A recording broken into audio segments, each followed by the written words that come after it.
Assalamualaikum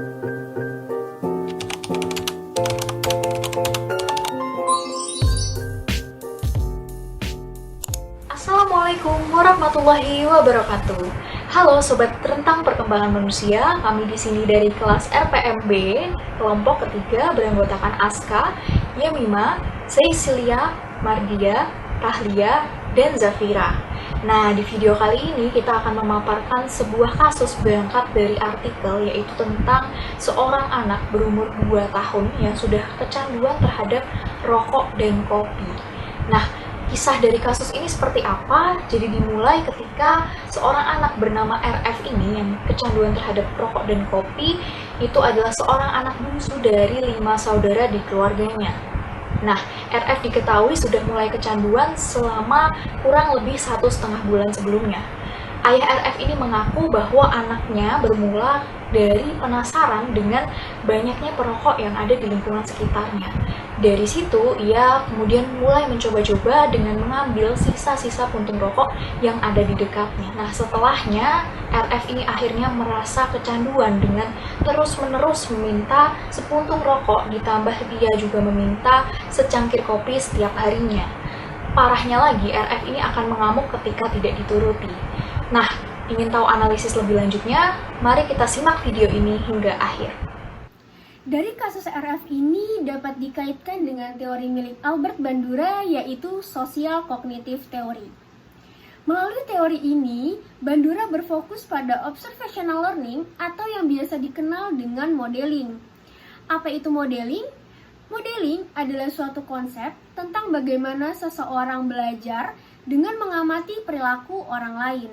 Selain itu, Social Cognitive Theory sendiri menjelaskan bahwa tingkah laku manusia dapat terjadi karena adanya interaksi timbal balik yang berkelanjutan antara pengaruh kognitif, perilaku, dan lingkungan.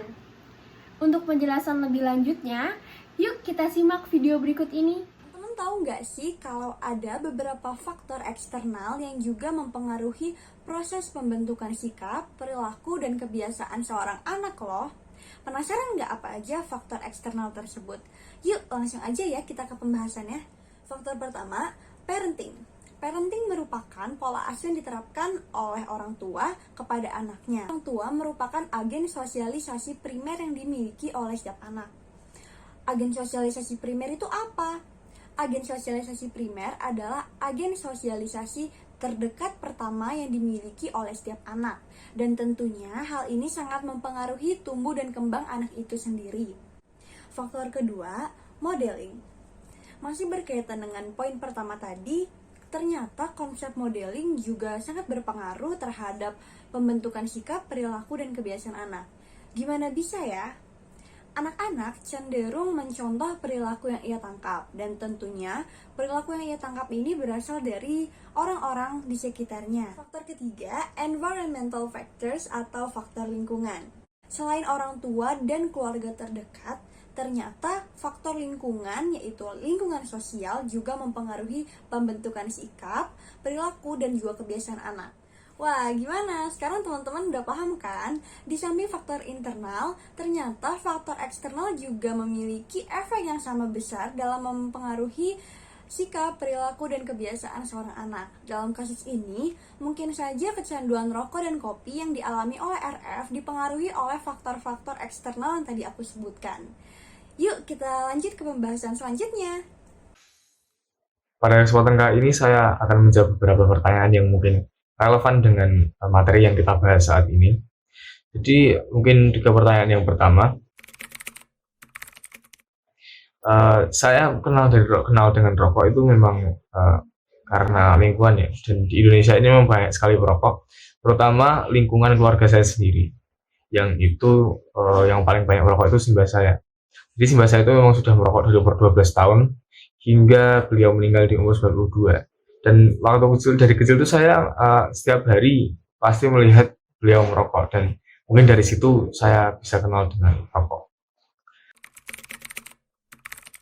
Awalnya saya terdorong untuk mencoba merokok ini karena ya kurang lebih sama seperti yang tadi saya sebutkan, karena emang saya melihat simbah saya merokok setiap hari, dan akhirnya ketika saya semakin bertambah besar, Terutama waktu itu kelas 2 SD, akhirnya saya semakin penasaran dan mempunyai pikiran, sepertinya ini rokok tuh seperti apa sih rasanya, dan itulah ya kurang lebih itu yang menyebabkan saya terdorong untuk mencoba merokok. Cara saya mengambil kesempatan untuk merokok ini ya sebenarnya kurang lebih sama seperti yang disampaikan dalam artikel. Jadi memang waktu itu karena nggak mungkin ya saya merokok di rumah, dan waktu itu saya les badminton di lapangan badminton itu ada bapak yang merokok, dan setelah rokoknya dibuang saya mencoba untuk mengambil dan mencoba rokok tersebut, dan ya walaupun akhirnya tidak separah seperti yang dibahas di artikel, dan saya tidak kesanduan, ya kurang lebih seperti itu pengalaman dari saya yang bisa saya sampaikan. Nah, teman-teman udah pada tahu kan ya, faktor-faktor apa saja sih yang mempengaruhi proses pembentukan sikap dan perilaku anak, yang dalam hal ini adalah anak berusia 2 tahun yang kecanduan kopi dan rokok. Hal ini sangat berbahaya dan tidak boleh dibiarkan, teman-teman, karena hal ini sangat merugikan kesehatan anak tersebut. Nikotin yang terkandung dalam rokok adalah zat yang sangat adiktif. Menurut Frieden, seorang direktur Pusat Pengendalian dan Pencegahan Penyakit Amerika Serikat, menyatakan bahwa paparan nikotin dapat membahayakan kesehatan tubuh, baik itu secara mental maupun fisik, dengan mempengaruhi perkembangan otak.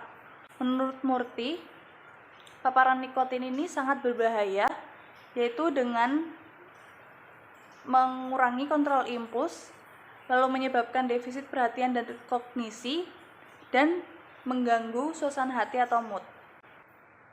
Laporan dari Badan Perlindungan Amerika Serikat menyatakan bahwa rokok tembakau adalah salah satu polutan udara yang memiliki faktor risiko yang signifikan terhadap anak-anak, yaitu infeksi saluran pernapasan seperti bronkitis dan pneumonia, gejala iritasi pernapasan bagian atas, dan penurunan fungsi paru-paru yang kecil namun signifikan.